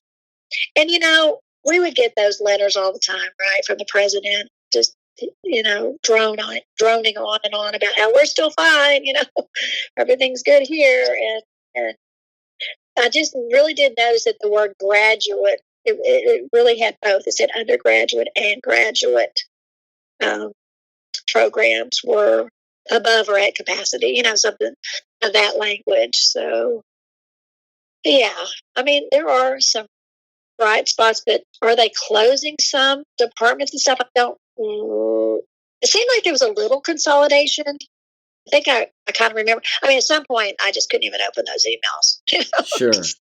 Yeah. Well, their capacity to lie about enrollment is pretty much endless, frankly. But yeah. It was stupid. And then I'd always get all those emails about there's going to be a clinic on campus. Be sure to get your vaccines and your flu shots and your this and your that. But my students knew I was very anti-vaccine. I did. We talked about like with the baby and how he has never had anything. And they want to give, which all this already, but they want to give those the minute the baby's born. The hepatitis one and some, like it's not even a case of waiting anytime. And most have had like in the 72 shots while they're little. I mean, putting all of that into a little tiny baby, I just, and I just think back to how trusting I was with mine 2 years ago. I mean, I don't know. I don't know what to think. And then I sometimes go down the rabbit hole. Did that lead to a lot of his things that are going on right now? He had the most perfectly normal childhood, just an idyllic, really nice life. And then, he hits a certain age and starts having all these problems. And I remember giving him the chickenpox vaccine when it came out. It was like let me think about this, maybe mid-90s. And I was trusting. And so, yeah. I mean, I think like that now. I'm distrustful. It's a really hard transition to just be distrustful of all of the medical establishment. Yeah. I won't do the thing they say. In fact, I now just as a principle go the opposite way. It's much easier sometimes, right? Yeah, it's a life-saving characteristic in many cases, no doubt about it. That's exactly right. But yeah, just knowing I was part of an institution that mandated, things that put some of these in such poor health, these clotting situations. I remember sending you, I was talking about the young student of mine. She was out almost all of that last semester I was there because she had something that's just unheard of to happen, just so rare. Yeah. And she was ill for weeks and weeks and weeks, and she never came back to campus. I worked with her, and she finished, just online. And I worked with her on that. I was happy to do that. But so many students just started having so many problems. They were just all sick all the time. Faculty and staff were just sick all the time. I mean, it was really, really evident to me. So you can bet that my door was barely cracked open to my office. Yeah. I was going to ask you too. I mean, beyond, the typical emails that staff members might receive from the higher up, so to speak, make sure to wear your mask, get your shots. I mean, I assume that went on, but was there any other bullying, so to speak, or harassment regarding compliance with everything that was taking place? Well, I remember that first semester back after, because remember all of this happened. I kind of remember the timeline. It was spring break of 20, because my husband and I were up in Montreal for spring break, and that all hit, and we were we never experienced anything like that, and we were needing to fly, and we were connecting in LaGuardia, and that's when it had really hit New York really badly. And so I remember we, for half a second, thought about renting a car and just driving back home. That's how freaked out we were. I completely remember it. And so then at some point they shortened the semester, and do you kind of remember that schools did that? They just sort of, oh yeah, spring break, and now we're just going to go online for the rest of it. Yep. And then next fall came back. That was the nightmare, because they were doing the spacing and fumigating and all these. I couldn't breathe. I mean, even without my mask, I couldn't breathe because of all the toxins in the air. So I got kind of a whatever medical thing from my doctor, and I was able to Zoom that semester, even though we were back on campus. I remember that.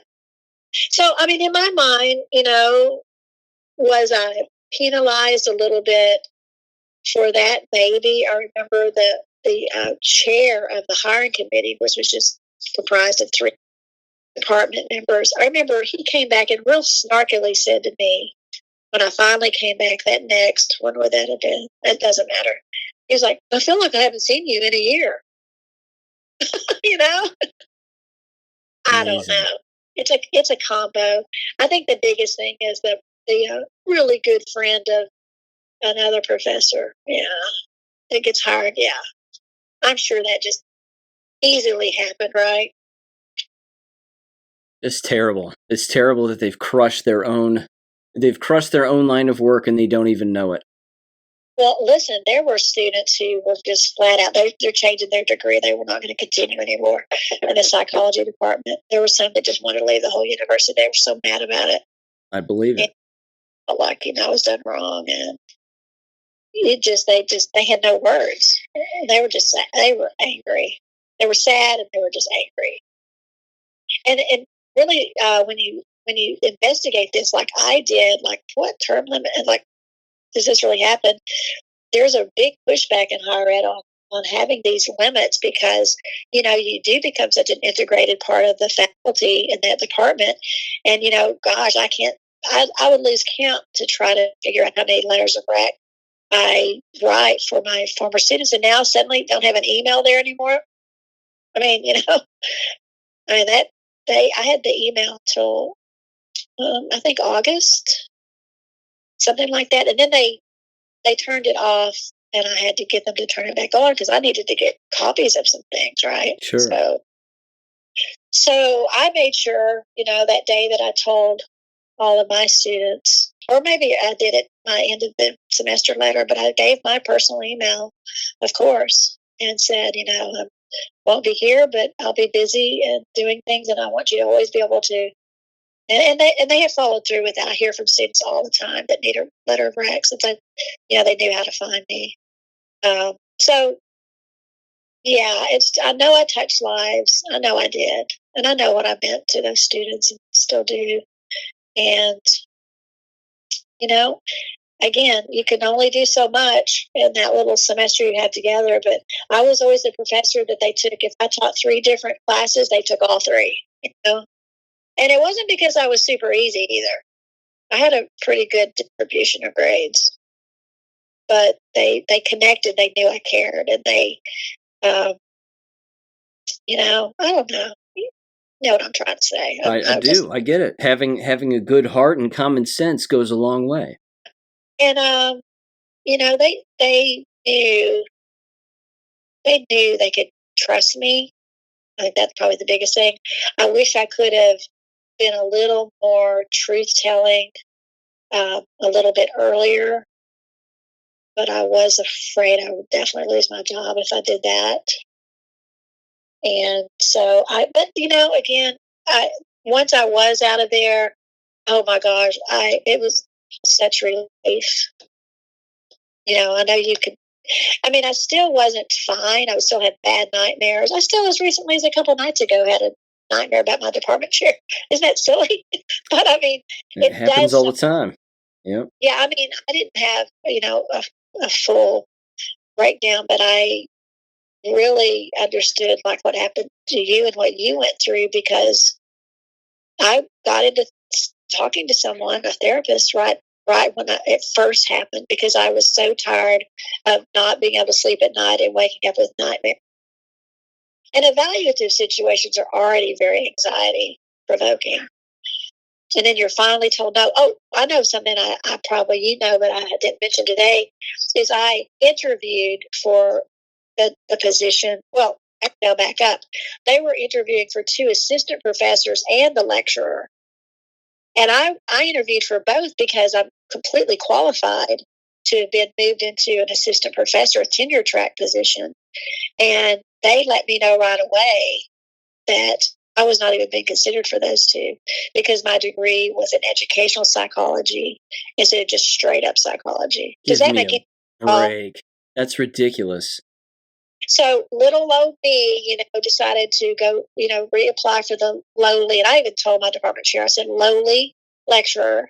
I'm just going to apply then for the lowly lecturer position when I'm completely qualified, to be more than that.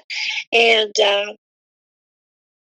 so, yeah, I interviewed, which was so crazy because there I've already had my office, and I've already been there. I'm a known entity.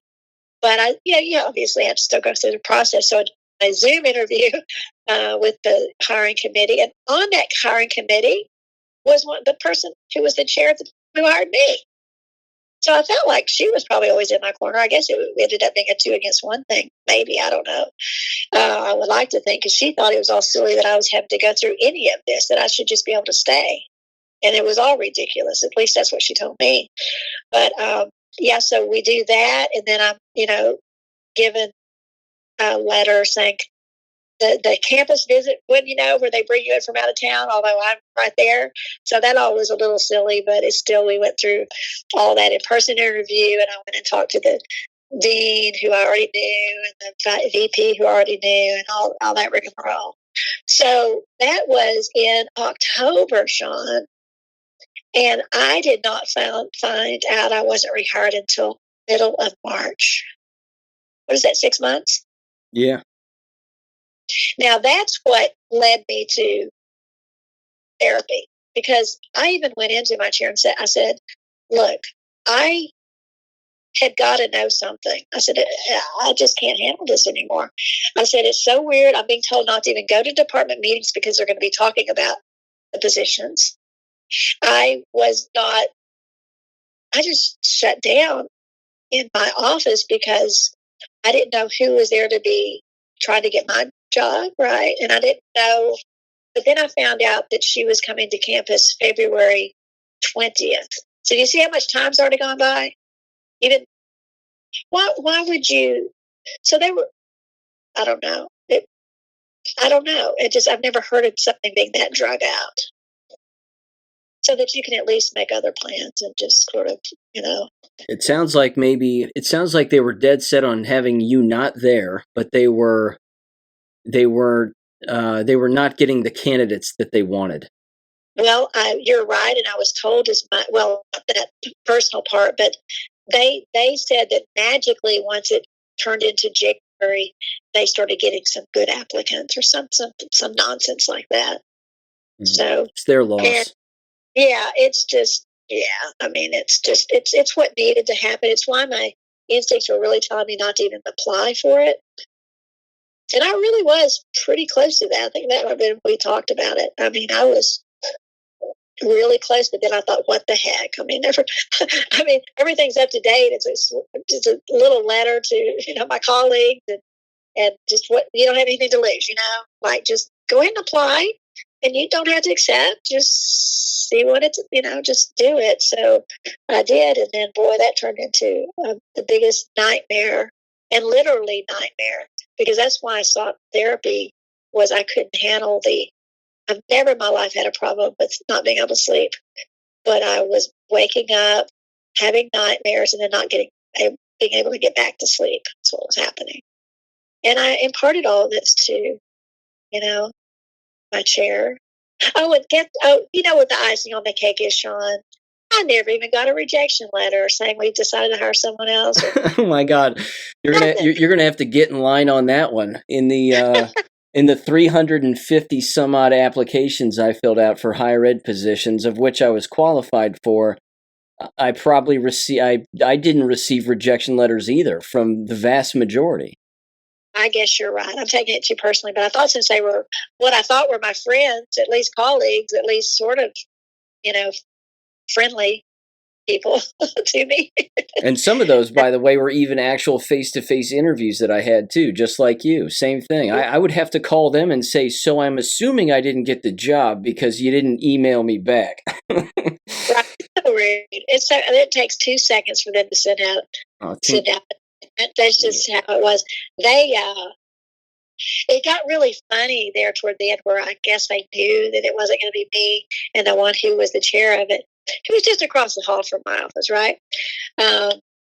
Anyway, we were friendly. I don't consider us great friends, but good colleagues. And I went in to ask him something, because we did that, from time to time. And I said, and he was at his computer and didn't realize I was standing there. Once he realized it, he just jumped. Like, I think spilled his coffee, sort of a thing. And he said, "Oh, I was asleep." No, he wasn't. But he was that on edge. Amazing. I still kind of laugh about that. Amazing. And then, every department has to have their curmudgeon, right? That just won't ever smile, won't ever. And I'd given up even saying hello to this person years ago. He's so rude. They're just flat out not healthy environments. And this is this is one of the reasons, and it's, of course, the adults, and that stretches all the way back to the Frankfurt School ideology that everybody who works in those environments has to be as miserable as everybody else. And then, of course, you get well-meaning youth who show up, young adults, and then they end up being miserable after being there for, a certain amount of time. It's certainly not all of them. But right, but more than one or two that the department chair, a different department chair, they flat said, "I'm not going to be in this class." She'd ask me, "Can they move into yours?" It'd already be, so I was mid-semester. I'd say, "Of course." There you go. He just drove them to tears, some of them. Just, yeah, we can all remember the professors we think fondly back to. And then, fortunately, maybe if this is where I went to school, I remember when I was in the doctoral program at Catholic University of America, that I was really, just disappointed. It was a real eye-opener in that they were so not Catholic. I mean, sometimes actually not Catholic at all on staff or on faculty, or they just, they were not actively Catholic. Let's put it that way. Sure.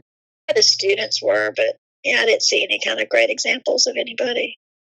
Well, I'd take that back. There were a few. One of my professors was the person. He was a religious brother, and he coined the term latchkey children. That was all of his research. Isn't that something? Interesting. Yeah. What's his name? Thomas Long. He died a few years back, and then my dissertation advisor, he was a former priest married to a former nun. So there were interesting ones, and then but my advisor, he died of cancer. I'd already finished my coursework, but I was working with him on dissertation.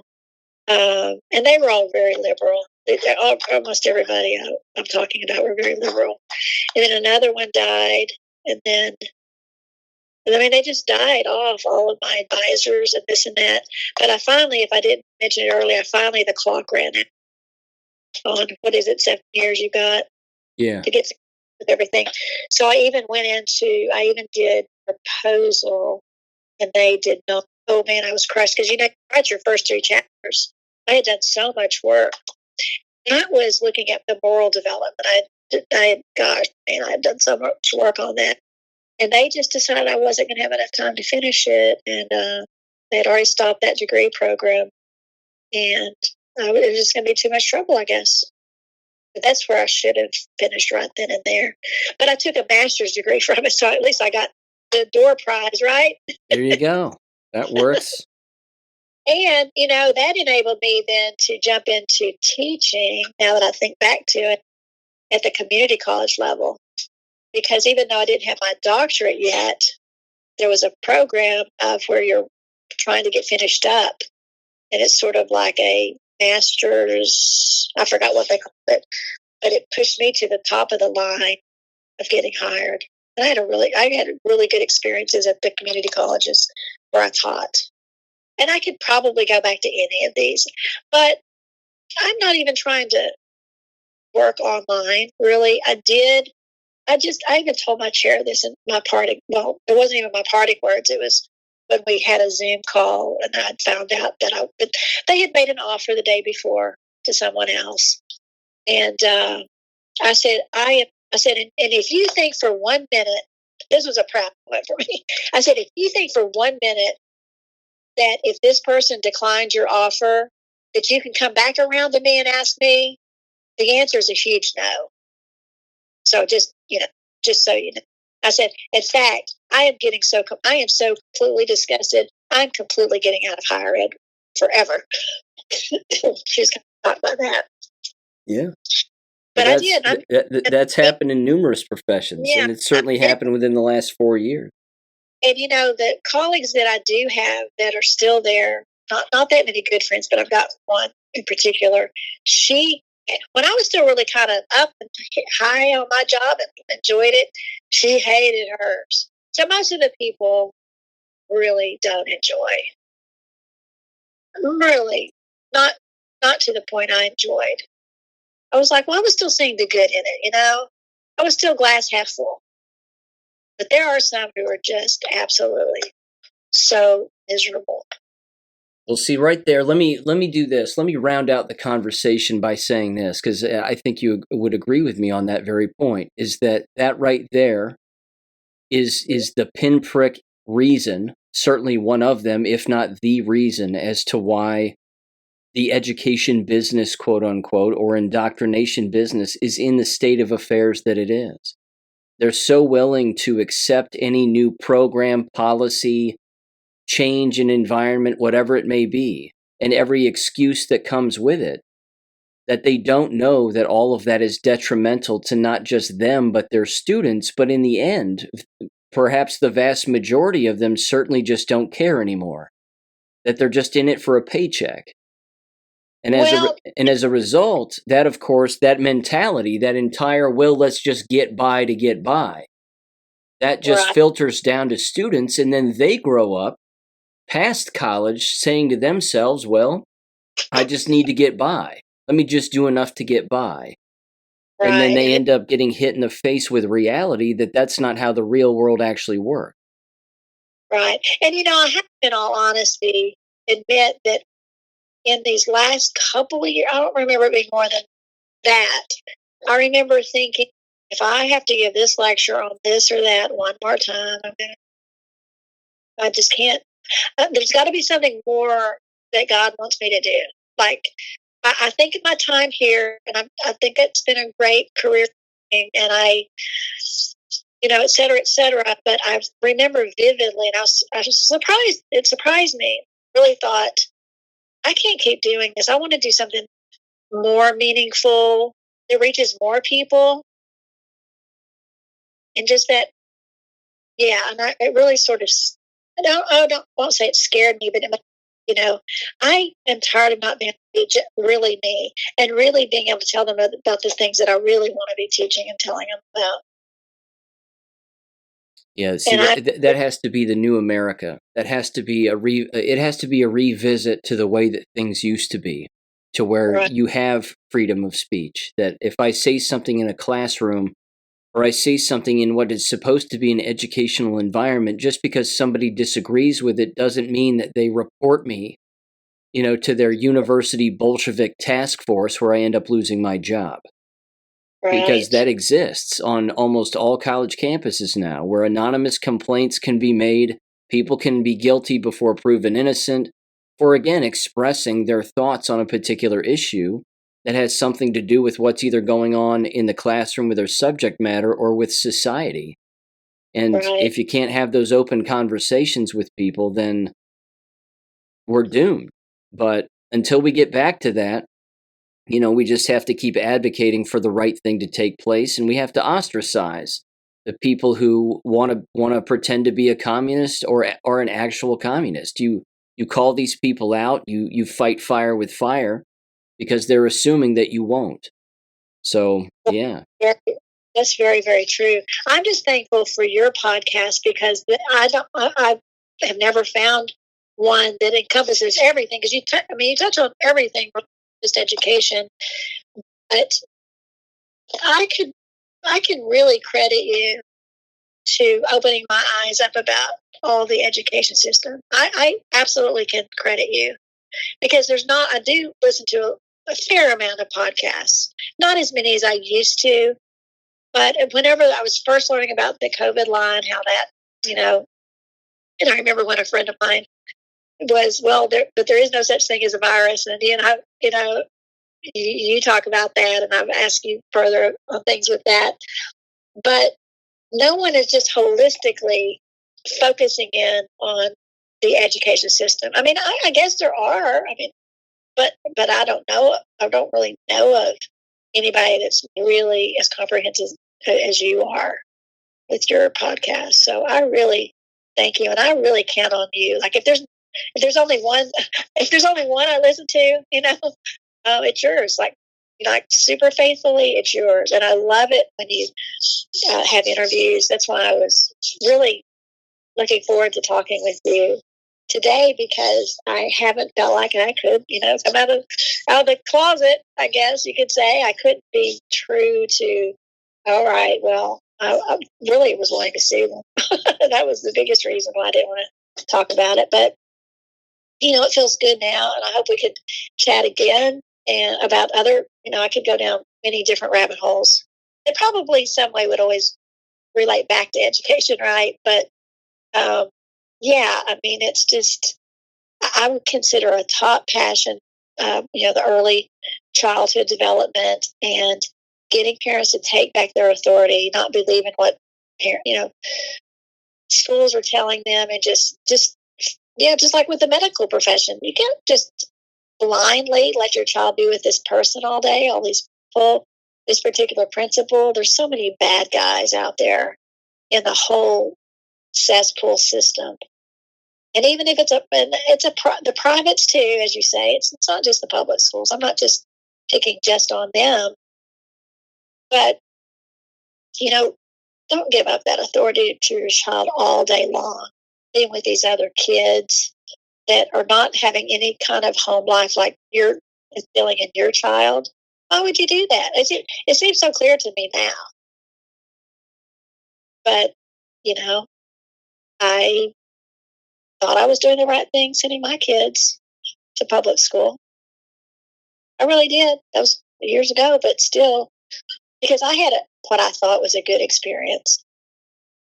I was light years ahead of everything and bored to tears, but all in all, it was kind of a fun social thing. But the whole social thing's overrated too, as you know. So yeah, times have changed and people are waking up, and that's a good thing.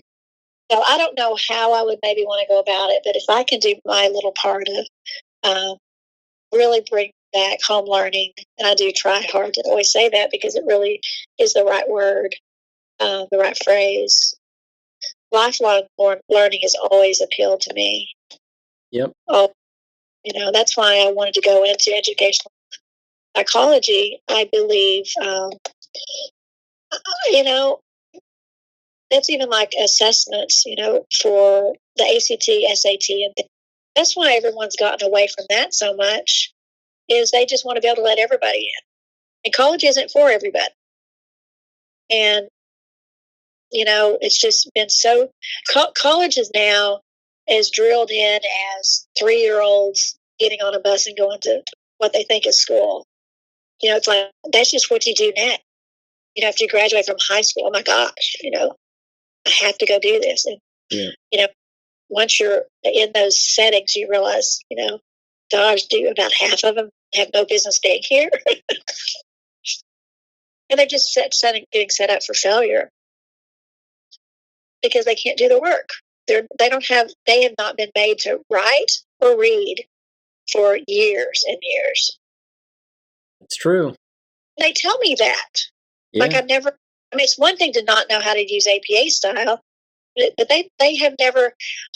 My very vigorous research paper that has to actually be using citations, they've got to be within the last 5 years, et cetera, which I know are meaningless now, so many journals are, but at least it's training them how to go about, right?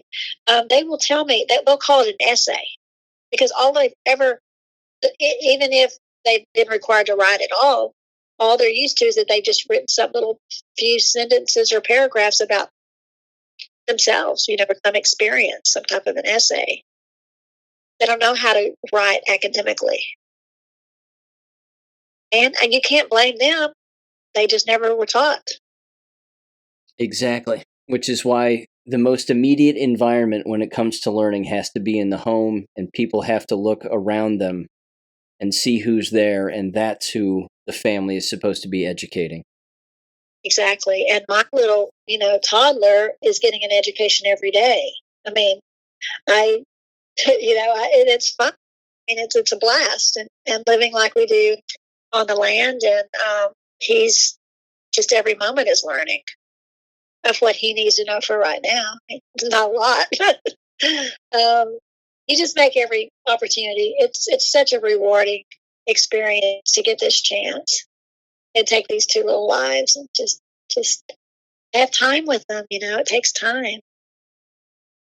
And we're really at home. I mean, and it's just a beautiful place to be. You don't have to be out in this crazy world. There you go. Perfect. And I know that I'm well qualified to do it, but even if I weren't, I would still be doing it. Thank you for listening to American Education FM.